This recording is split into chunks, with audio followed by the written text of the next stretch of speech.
روز قیامت روز هست که حلق عنی سلطانیه، دیگه سلطانی و پادشاهی و راهبر و راهبریتی از بین می روه.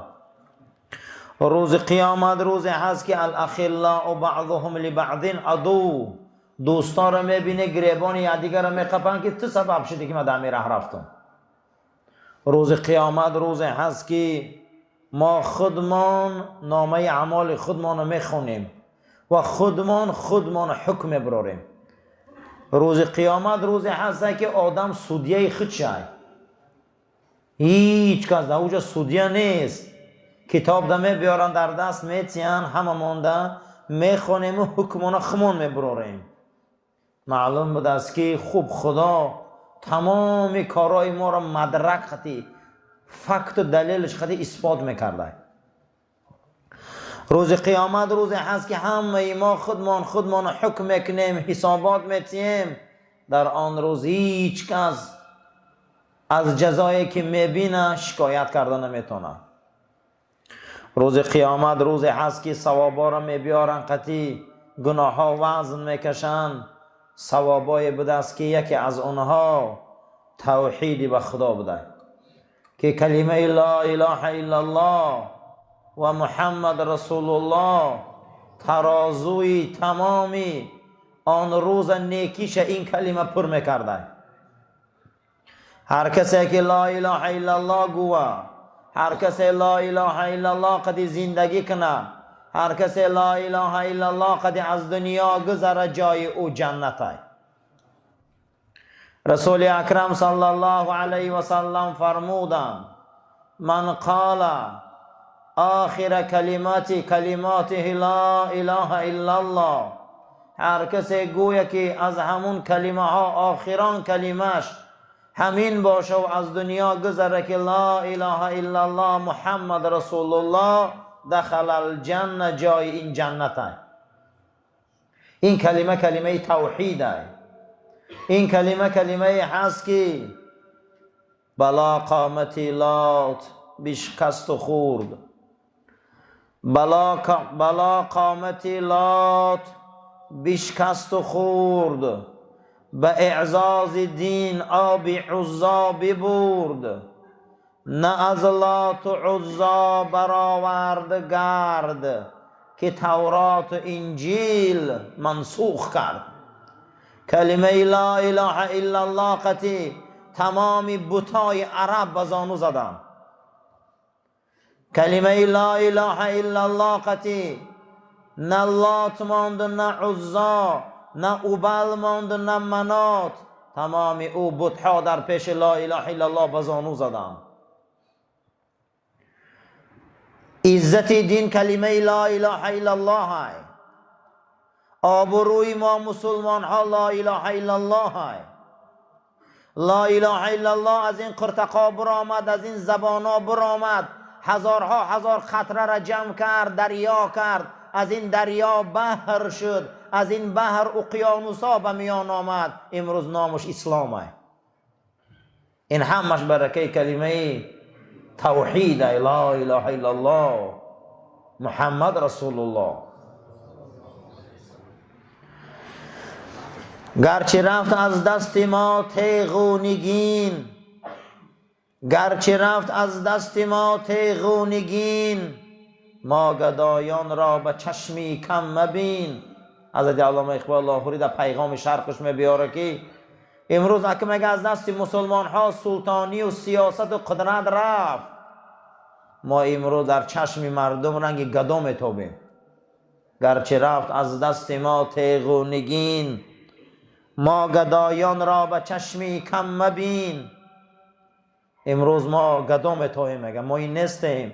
تو نمیدانی که یک روز از برکه کلمه لا اله الا الله این اسلام دنیا در لجامدار بود. یک روزی بود که این کلمه لا اله الا الله پشت زمین پر از عدالت کرد. امروز این کلمه لا اله الا الله ما را با جمع کرد، ما را پری یک دیگری من آورد. وقتی که ما میگیم لا نیست الا مگر الله حقی هست، اگر گویی نیست هیچ کس تو کار نداره. لیکن میگه الله هست کارت میگیرم. وقتی که میگه نیست هیچ کدات کار نمیگیرم. میگه الا الله خدا هست کارت میگیره نکه.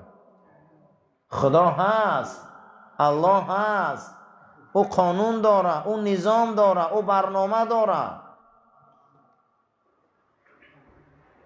بحث در سر اله های. اله چیه؟ معبود. اله چیه؟ جاذبه. اله چیه؟ آهن ربا. لا اله نیز قوه کشنده، نیز قوه جاذبه، نیز آهن ربا مگر الله. تا آهن ربای ما الله نباشه کو این کلمه طیبه گفتن ما را توتی هم میگه. در امیر را یک مسیحی هم قبل همین کلمه را میگه، لیکن گپ در اینه که آهن ربای ما الله باشه. آخی بسیار انسان ها را آهن رباش همون پولاشون های، بسیار آدم ها را همون آهن ربا همون تجارت هاشون های، بسیار انسان ها را آهن رباشون همون هوای نفسشون های. و یا اجمال نگوان که ما از کلمه توحید بو بردیم. لا اله الا الله کسی میگه که آهن ربای او الله های، او را الله میکشن. انا همین لا اله الا الله روز قیامت ترازوی ثواب میبرداره. انا همین لا اله الا الله بالای قفس سینه بلال در سنگ میمونه. بدناش میبرن، در گرمی ها میقپن، عذابش میتین، شکنجهش میتین، چی روزای بین سرش میبیارن، لیکن ای لا اله الا الله نمیگرده. خشم بلال، صبر بلال میگه مشرکان را میگه میانشون شکست. صبر بلال مشرکان را خشمگین کرد. صبر بلال امید مشرکان را شکست که با این قدر نیروشان یک اهل کلمه لا اله الا الله گو را در رمقیقشان در آوردن نتونستند.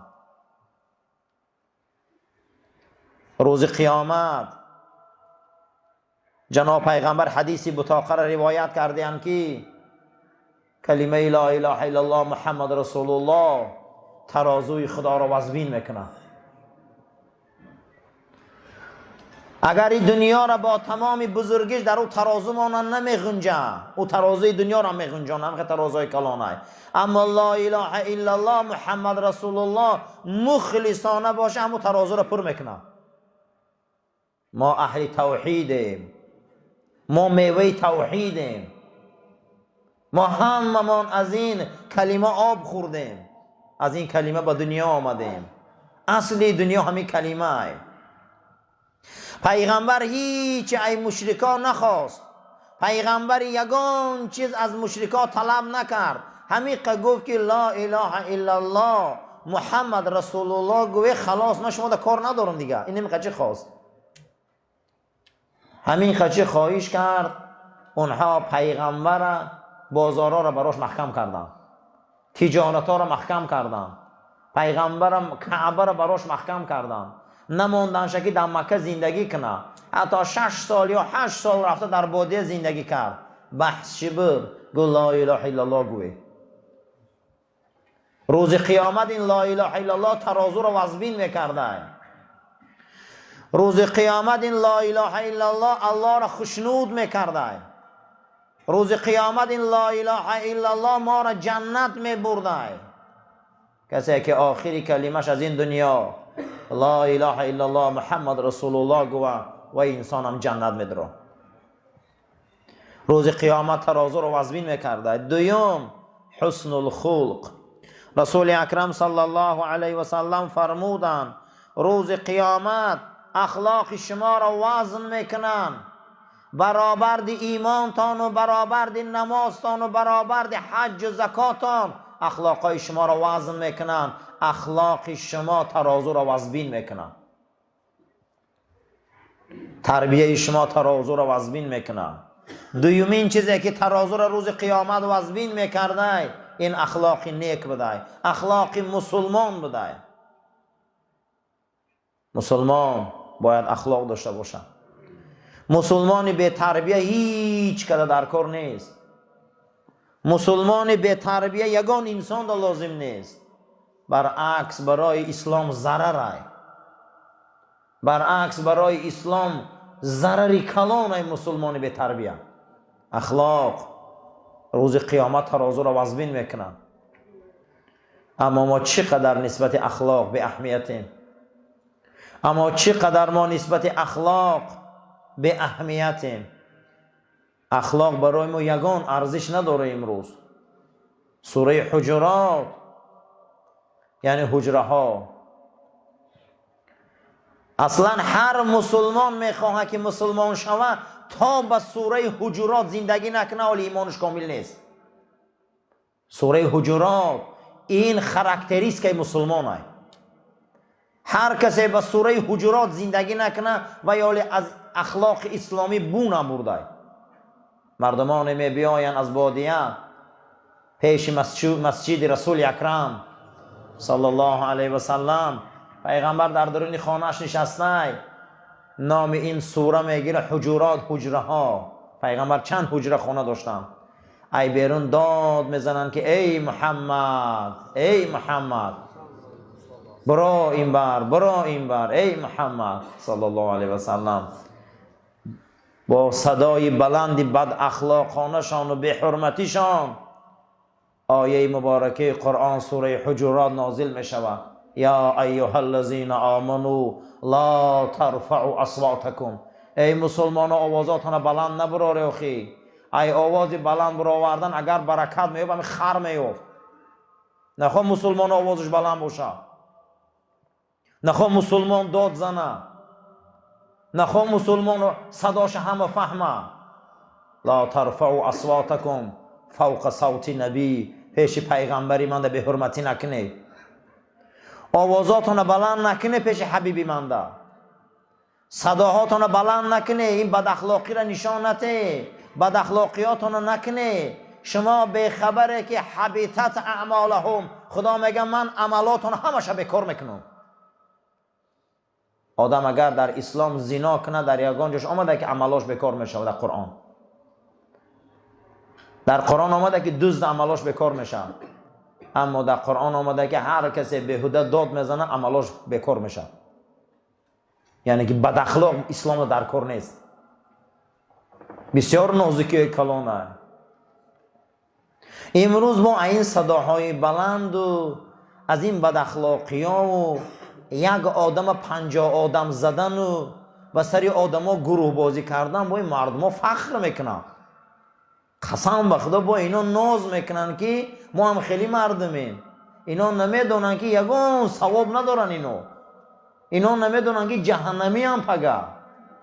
اینا نمیدونن که اخلاق پگه وزن میکشن. باور کنه اخلاق ما ضعیفه. روز قیامت اخلاق را در ترازو میموندیم. ما به این بد اخلاقی کجا رویم؟ امروز چقدر از این آدمای بد اخلاق ما بسیاری مردمی ما در بسیاری جا گپ زدن نمیتونن. یک دوره بود ما در اینجا نبودیم، مردم وصف میکنه که همین منطقه را مردمش زارا میکردن که شما به خانه ما خورا به شما هیچی نداره، جا نداره، به همجا دم گیری راحت کنه. از اخلاق دزدی و از اخلاق غارتگری همین مردم دیگه ما باور ندارن. همینا چیزی نما خانه میاده، چیزی نمون. حتی من شاهد وقت کودک بودیم، شاهد یک واقعه بودیم، یک جنگ کلان در محله ها شد. بعد میفهمیم همینو یک آدم همیو را برده بوده در خانه همون، حتی همون بولیشتا را هم دزدیده آوردن. هیچ در خانه همون نموندن، نه تلویزور مونده نه بولیش، همش گرفتن پاییزا قدی وطن بردن. این کارو 20 سال پیش. چقدر ما اخلاقای پس نشان دادیم، چقدر ما اخلاقای بد نشان دادیم. باور کنید بین ما و آدمی بد اخلاق به معنی بسیاره. روی این بد اخلاقا را در تمام سرای آدم‌ها پس میشوند. اینا به خبرن که روز قیامت اخلاق اینا را وزن میکنن، تربیه اینا را وزن میکنن. این به خبرن. این به خبرن که فردا این عمل ما را جهنم میبره. این بخبریم که فردا این تربیه و اخلاق اسلامی ترازوی خدا را وزبین میکنه. از این بخبریم. رسول ما به اخلاق بود، صحابه ما به اخلاق بود. این کلاسیک ها و ادبیاتی که ما داریم دنیا نداره، اینا به اخلاق بودن. همین ادبیات خودش چیه معنیش؟ همین ادبیات معنیش ادب یوخی. اگر ادبیات اینا همین زمانی 100 سال پیش شون سر چوا که همین بیچاره شاعرشون با در دویل پرونده کشتیان. شاعرای ما هم عصر رسول اکرم نه. میدونه که تمدنی ما چه بزرگن. اینا ما دا آچردستی نشان میتیان. اینا ما دا صبر نشان میتیان. اینا ما دا کلتور نشان میتیان. 100 ساله یا 150 ساله تمدن ادبیات دارن. ما برابر دی رسول اکرمیم. این شوخی نیست. امام ابو حنیفه این مرد افغان ریشش تاجیک و فارس در زمان حضرت عثمان میره و عراق بینه. در زمان حضرت عثمان تمدن ما رو بین از کجا بیدار میشه و فلسفه حیاتی ما. این 100 ساله ها اگر یک بار نگاه کنی همین لرمنتوف شانه و ارکادی گایدر شانه پوشکین شده 150 سال پیشه. اینو ما دا آچرت بیستی نشان میتیم. ایزانو میکشیم با این بد اخلاقیمون، ایزانو میکشیم. روز جمعه مردم بفره میشه در همه جا. همین 50 آدم همین خودم اداره کردن نمیتونه. شما نمیدونید بیرون جنگ بین. برای آنکه حکمت خدا را یا آدم اداره میکنه. معلومه که ما اینجا آدم خدا نیستیم که این قدر ما خدمتگار زیاد داریم. حضرت سلیمان و حکمتش یا هدهد اداره میکرد. حضرت سلیمان و حکمتش یا ملا هوتوتک میگم اداره میکرد. تمام دنیا را خبرش میآورد. حکمت خدا دا باید هیچ کس جنایت نکنه. روز جمعه چیده میبینیم همیشه ما سوال میتیم چیده ما میبینیم نماز جمعه مسجد ما. نماز جمعه میبینیم بسیار این دست به گریبان قسم بخدا در کوچه. بسیار این جنجال میکنه، گوش نمیکنه. به نهایت اخلاقای به تربیت های پس دارن. بسیار اینا 5 وقت نماز نمیخونن. باور کنه همین روز جمعه جمعه خانی میبیاین. اینا همینجا بسیارش خوراکخوری چایخوری چخچخکنی میبیاین. امر معروف و موعظه و خطبه میرون. اینا حالی هم چای خورده استیان. خیلی کنه همینا جنت میرن. خیلی کنه پگه ترازی همینا وزوی نه. آخه اگر اینجا حکمت خدا باشه، اگر اینجا کاری خدا باشه، باید همین یک کلمه خدا گوزن همه در صف راستسته. همه را یک کلمه باید جمع کنه. لا اله الا الله محمد رسول الله. همه میگن لیکن نمیشوه. اخلاق بدای، رفتار بدای، تربیت بدای، مادر بدای، پدر بدای، اولاد بدای، ایرث بدای. نمیشوه. باور کنه نمیشوه. 50 کس نه 100 نفری دیگه هم باشه اداره کردن قینده. نمیشوه. سری هر یک آدم ده اگر یک آدم رو با نمیشوه. برادرها با این شوخی نیست اخلاق. این فردا ترازو را وزبین میکنه. این فردا ما را جنتی میکنه این کار. هیچ کس در این دنیا از کسی قرضدار نیست که بیای ما را راست کنه و خدمت کنه. اینجا به خاطر الله و دین خدا میبینیم. اگه حکمت خدا را باید حرمت کنیم. آخی ملکه ساسانی بعد در زمان حضرت عمر وقتی ایسر قدرت میروه و میگن کجا میری ملکه؟ میگه یا مرد بیاری راهبرتان مانه فارسا، من شما را اداره کردن نمیتونم دیگه. یا مرد بیاره که شاید مرد شما را تانه. میگه تو کجا میری؟ اوتا بیابانی خرمازار میرم. چیده میری اوجا؟ من پایتخت دولت مسلمانو میرم. و تو زردشتی که چیده میری اوجا؟ من یک بار روم همون خلیفه رسول الله را تماشا کنم چه خیلی آدم ایمو. من یک بار روم همون اونا خلیفهش میگن امیرش میگن که نامش عمره. در تنش یک جلک داره، جلکاش همش آفتاب سوخته شده گیه. من یک بار روی زیارت کنم چی بخی؟ وای ای پشت او بیابان ها گب میزنه در زمین فارس وای اطاعت میکنه. وای چه خیلی آدم باشه. وای اوجا نامه می نویسه اینو همشون قطار میستن با فرمانی او را میخونن. وای او ملک گب میزنه در زمین تیسفونی ایران لشکر اسلام راست مثل فرمانی و گوش میکنم. من روم خلیفه را زیارت کنم، چی با یا دیگرشون گوش میکنن؟ من همین میگم شما گوش نمیکنی. من یک بار امو را بینم که ای پشت این بیابان و کوه ها او فرمان می نویسن، تمام قمانداناش راست میستن که خلیفه امر کرده. خلیفه امر کرده. در همینجا بفرش دیدم ای تلفناتون کشه، ای مردم تلفن تکش، ای مردم تلفناتون کشه. مونده شدیم. وقتی اگر بنده خدایی اهل کلمه لا اله الا الله تا کنون باید حکمت خدا را جاری کنی. حکمت خدا باید هیچ کس غم نتیه. بنده خدا باید هیچ کس غم نتیه. بنده خدا را باید اداره کنیش آسان باشه. باید هیچ کس نگوان سفتگی راست است. بنده خدا باید گوش کنه این خودش. بزرگان میگن چرا مردم گناه بس نمیکنن؟ چرا مردم از گناه دست نمیکشه؟ چرا ما از گناه دست نمیکشیم؟ چرا ما جنایت میکنیم؟ چرا ما کوشش و پروای گناه نداریم؟ پروا نداریم در گناه. برای کی گفته در قیامت ایمان ندارم؟ اگر در قیامت ایمان می داشتن اینا از گناه احتیاط میکردن. یکی از سبب‌هایی که ما گناه میکردیم پروا نداریم برای گناه، این سببش این بود است که ما قیامت در باور نداریم. قیامت هزل شوخی میفهمیم. چی به فرزندای ما امروز گناه میکنن؟ چرا دخترای ما گناه میکنن؟ چرا زن و مادر و خواهرای ما گناه میکنن؟ برادرای ما گناه میکنن؟ سببش در چیه؟ یا خودمان هم گناه میکنیم، قیامت در ساز باور نداریم. حتی رسول اکرم صلی الله علیه و سلم شب معراج پروردگار فیلم قیامت نشان داد. پیغمبر ما در یک چند فیلم ها را خدا نشان داد. پیشکی جهنم دیدن، عذابا را دیدن، عذابای همو انسان هایی که آینده میروند میبینن میچشن همه را حضرت دیدن. یک تاش همین بود که گفت دیدم زنی را که یک گربه کلان پشتای همو زن خونسار کرده خورده سیشه. همین قدر زن صدا میبراره هیچ کس او را خلاص کرده نمیتونه. حدیث امام مسلم. از جبرائیل پرسیدم که این زن کیه؟ جبرائیل گفت زن که این چی گناه داره که این گربه این قدر اینا مقصد این پیشک این قدر اینا عذاب میتیه؟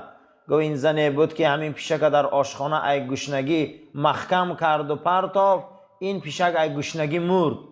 همین سبب شد خدا جهنمش برده. ما گمان نکنیم که کارهای مالی ممکنه که پروردگار به خاطر یک به حیاگی ما را جهنم بره. این هیچ کس نمیدونه، علم غیبه. پیغمبر صلی الله علیه و سلم گفت من شب معراج دیدم زنی را که یک گربه غمش میداد اما پیشک خودش در آشخانهش محکم کرده ای به آبی و نانی همون مرده. خدا به همین سبب میگه همون پیشک بالاش آورده عذاب ده گرفتارش کرد، همون پیشکش میگه خودش در جهنم عذاب داده است. امروز رفتارای ما فرد دامن مونو میگیره بد باشه. لیلتن اسری بی شب من تماشا بردن گو رسول اکرم صلی الله علیه و سلم. رفتم و تماشا کردم تنورهای کلان در داخل او لخچه های سرخ آدما را مندازند صداشان مثل صدای خرهای این دنیا. ایگو حضرت همین خیلی صداهای دهشتناک. بعد از او کم ترک پیش رفتم، مردمایی را دیدم که در حوض خون پرتافتگی هستند. وقتی که اونها ساحل می برآمدن نو از همون ساحل بحر خون بیرون برآمده خلاص شدن که دو مرد سیاه پوست می بیاین همین خیلی می قپن در دهناشان گو سنگای علاوی را میندازن سخت ضرب بکنن به همون سنگ و سراشان در درون خونه با گشت همون بحر گو به پوش می پرتاینشان. حدیث امام بخاری روایت میکنن. گو بعد از او کم ترک با پیشتر رفتم مردمایی را دیدم که با انبور دنداناشون میشکنن علخچه هاشون میشکنن و رفتم مردمایی را دیدم که ما رو کشدم از دهن و بینیاشون میدرویم. و بعدا پیشتر رفتم یک باغچه کلان دیدم یک موی سفید شیشتگی است اطراف او از کودک همون باغ میجوشه هم در راحتم. بعد از جبرائیل پرسیدم که صحنه را برای من نقل کن چیه؟ جبرائیل گو تنور دیدی که آدما را زنده زنده میسوزانن؟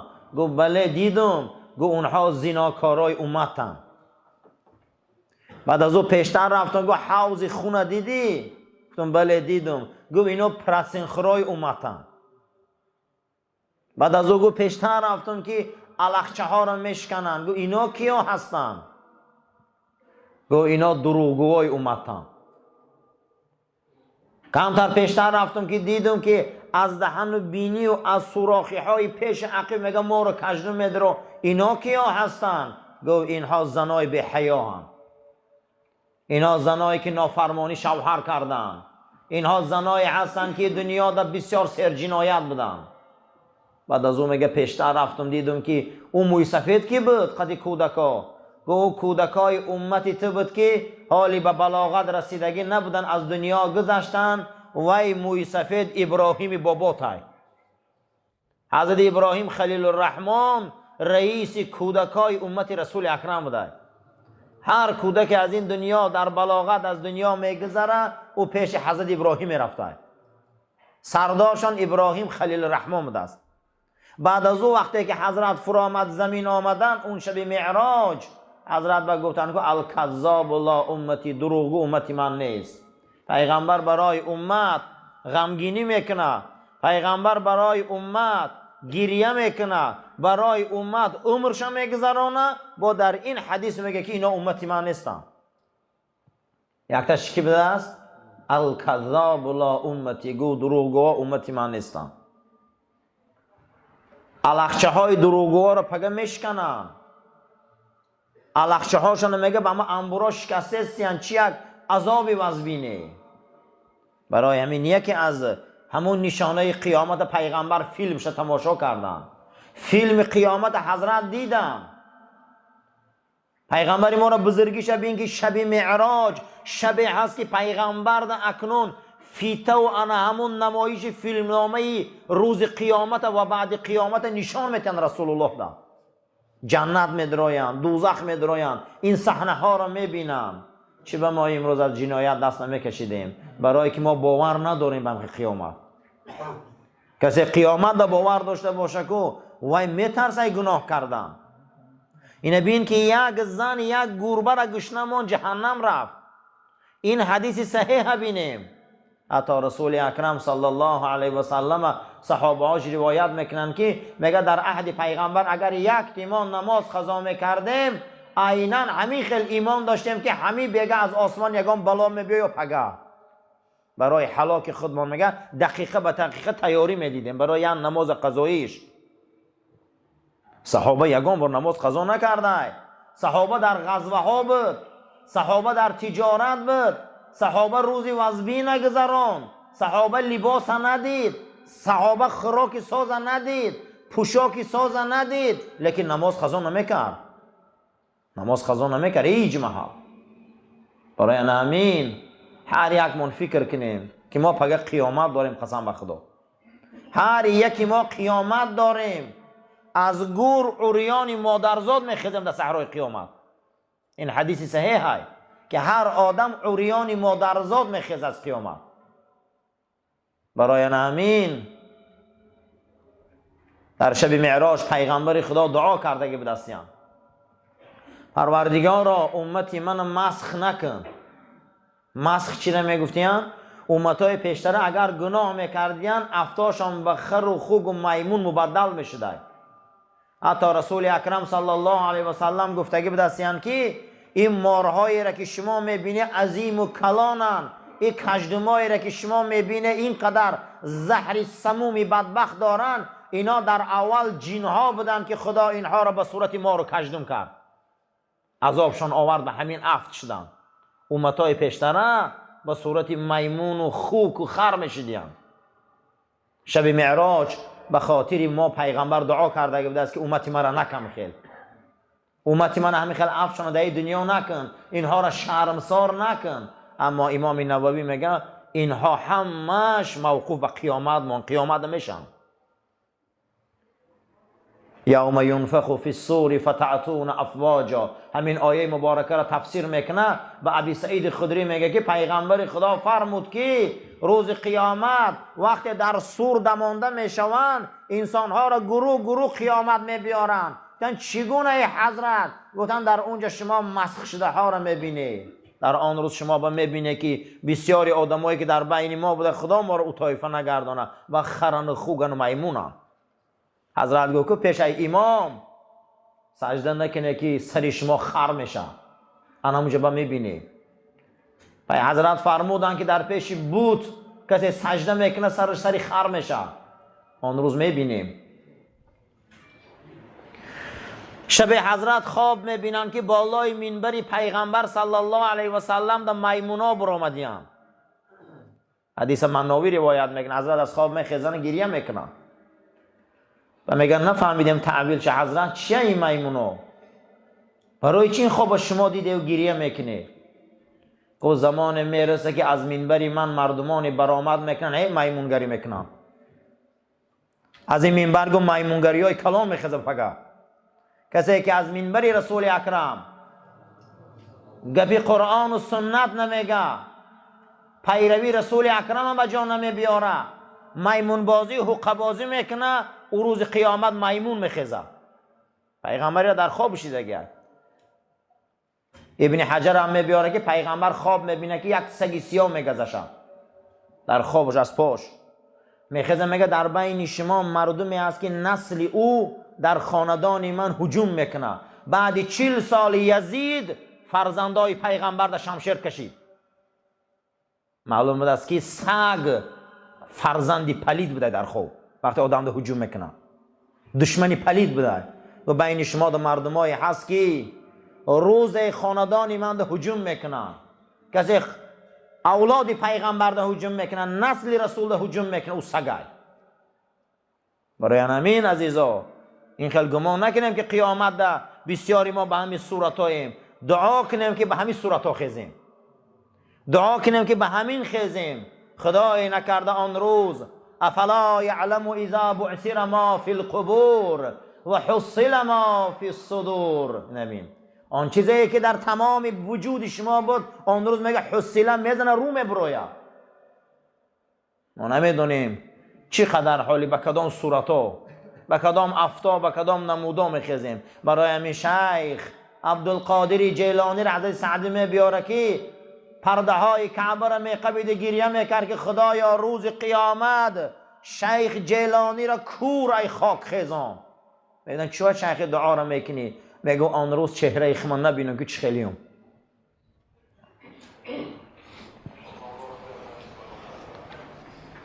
برای همین قرآن حکایت های فراوان داره. وسیعت وجوههم وسیعت وجوههم، یعنی آن روز قیامت روزی هست که روی های میخیزن که سیاهن. اسودت وجوههم، اونها میخیزن که رواشان سیاه شده گیه. یعنی معلوم بوده که قیامت روزی بوده که روها تغییر میافته، افتا تغییر میافته. پیغمبر این فیلم شب معراج دیدن. پروردگار ما را روی ها مانه واقعا روی مسلمان گردان. آن روز ماها را از خاک میخیزانی، ماها را جوان مرد و سالم گردان و مسلمان گردان. حتی رسول اکرم صلی الله علیه و سلم فرمودند که هر کسی که یک روزه خوراک در خانهش داره و با همون قناعت نکرده گدایی میبره، روز قیامت از خاک میخیزه که یگان گوش نداره بدنش. همه گوشتاش ریخته اسکلت میخیزه خواب از خاک. چیوه که همین روزه خوراک داره و شکر نمیکنه با گدایی میبره. در دیگر حدیث جناب پیغمبر صلی الله علیه و سلم فرمودن هر کسی که 2 زن داره بین زناش عدالت کرده نمیتونه، روز قیامت از خاک میخیزه که یک نیمی بدنش فلجه. برای همین معلوم بود است که در قیامت بود است که آدم ها تغییر میافتند. خوک و خر و میمون و مار غیر این روسیاه و فلج و مقصد بگوشت اینها میخستیند. حتی در یک حدیث گوهربانشان پیغمبر خدا گفتن هر کسی اشوله خانی را کسب میکنه هر کسی که مضامین آلت موسیقی زدن کسب میکنه، هر مرد رقاصه بازی میکنه و رقص میکنه، اشوله خوانی ارتیستی میکنن، اینها روز قیامت میمون میخیزن. حدیث امام مناوی روایت میکنه. برای همین معلوم بوده است که قیامت همیشه روز بوده است، باید هر یک تمام فکر کنیم. هشتم چیزی که روز قیامت ترازو را در قیامت وزبین میکرده است، المحافظة علی الاذکار دبور کل صلاتین، از قفای هر نماز ذکرها را کنه و دعا کنه که روز قیامت آباد میکرده. شب در مدینه منوره حضرت نشسته بودند، زید ابن ثابت فریاد کردن، گفتن زید، من گفتن یکی از آیه های مبارکه در سوره بقره نازل شد، نویس. زید ابن ثابت میگه من قلم گرفتم، جوهر گرفتم، نوشتن سر کردم که حضرت خان که الله لا اله الا هو الحی القیوم، همش میگه گفت و من امروز آیت الکرسی نازل شد. بعد زید ابن ثابت میگه من نوشتم، حضرت میگه سر برداشتن گفتن زید امروز تمام بت‌ها را میان شکست، امروز تمام بی خداها را میانشان شکست، امروز تمام نیروهای ابلیسی را میانشان شکست، امروز شیطان و جنها از خاندان مسلمان ها محروم شدند، زیرا که قرآن پیشواش نازل شد. گفتم چیه حضرت؟ گفت آیت الکرسی. گفت هر کسی که بعد هر نماز آیت الکرسی را میخوانده، حدیث امام بخاری بوده، جناب پیغمبر فرمودیان هر کسی بعد نمازی 5 وقتش نمازاش آیت الکرسی را میخوانده است، مگر مردن بده که ایره جنت بره، مرا جاش جنت بده. آیت الکرسی یگانه نیروی هست که ما را جنتی میکنه. آیت الکرسی آیه مبارکه هست که حکمت خدا های او. ما یگان آیت نداریم که در او 16 بار پیهم نام خدا آمدگی باشه. آیت الکرسی یگانه آیتی هست که 16 بار پیهم نام چی آمده بوده است؟ نام خدا. بعد از او حضرت گفت نویسینه، گفت بت پرستا را میانشان شکست، ابلیس میان شکست، در هر خاندان آیت الکرسی خوانده شود، گفت شیطان ها از اوجا دفع میشن، ابلیس ها از اوجا دفع میشن، خواننده او فقط مرگ. گفت اگر همین مرگش رسه، گفت جاش جنت های. کسی گفت اگر آیت الکرسی خونه، بزرگترین ذکر این آیت الکرسی های، هر کس بعد نمازاش میخونه، بعد نمازا حتما آیت الکرسی را خونه. در دیگر حدیثی گوهربارشان حضرت ابی ابن کعب فریاد کردن، گفتن ابی ابن کعب آیا از علم اسرار چی میدانی؟ میگه گفتم خدا و رسولش میدونه. گفت ابی ابن کعب چی داری از علم سر الهی؟ میگه آرام ایستادم، گفتم خدا و رسول میدونه. سیوم بار که پرسید گفتم که آیت الکرسی دارم. میگه دست ما گرفت، دستش گرفت، حضرت در قفس سینه ماند. گفت ابی تو میدانی که چی داری؟ تو میدانی که چی داری؟ تو اکنون علم خدا را در قفس سینه داری. هر کسی را که آیت الکرسی در قفس سینه او حفظ شود، من کفالت شفاعتی اون روز قیامت. خوشا به حال آدمایی که آیت الکرسی میدونن، خوشا به حال آدمایی که آیت الکرسی را وظیفه میکنن. حتی که الهام الهی بوده به قلب پاک رسول اکرم صلی الله علیه و سلم، هر کسی که بعد نمازاش آیت الکرسی را وظیفه کنه، خداوند عزرائیل امر میکرده است که عزرائیل جان او را همیخل قبض میکرده است که گویا پیستان از دهن کودک گرفتی. همخه مرگش آسان بوده است. هشتم چیزی که فردا قیامت ما را آباد میکنه، فردا ترازوی ثواب و وزبین میکنه، این ذکر بوده است. این چی بوده است؟ این ذکر آیت الکرسی خواندن بوده است. هیچ مال این سنت ها رو فراموش نکنه. عادت نکنه طرفی چپ و راست سلامتی دویده نماز میبره. این هیچ معنی نداره. چی معنی داره؟ همین نماز هم میخونن و با بالای مردم دویده میرن. چی معنی همین خودش؟ ای کجا آمدین؟ از کدام معنی آمد؟ از کدام منطقه آمد؟ هیچ گپ نداره. برای همین شینه آیت الکرسی خونه، ذکر کنه، خیلی نماز منافقی نخونه، طرفی چپ سلام نکرده همه با بالای سر همه برآمده میروه. همینه نماز، همینه عبادت، همینه ذکر خدا. برای همین خدا هیچ محل محتاج خیلی نمازی کجلای ما نیست یا ذکری کجلای ما. اما آدمایی که سنت نخوانده و ذکر نکرده میبراین، بیرون میکنیم، خانه مانده میکنیم، همو جدم نمیکنن اینا. اگه خانه خدا اینقدر جای بزرگ ایجاد نمیکنه، اینا در خونهشون میکنه نمیکنه. اینا در خونهشون ذکر میکنن، خیال میکنن. نه، برای آن که اینا نمازی و انمی ذکر قدی مسخره میکنن. برای همین شش این حدیثای گوهربار رسول اکرم این عملا رو اجرا کنه. پروردگار ما را برای راست هدایت کن، ما را توفیق ده، ما را عزت ده، ما را آبرو ده، ما را مقام ده، عاقبت کاری ما را به خیر و ایمانی ما را به سلامت گردان. خدای جمعیت ما را مشکلات آسان گردان، تجارت، زراعت، کسب و کارشان را برکت ده. روی کمبغلی را نبینن، روی فقر را نبینن، روی تنگ دستی را نبینن، عاقبت کارشان را به خیر، ایمانشان را به سلامت گردان. آمین یا رب العالمین.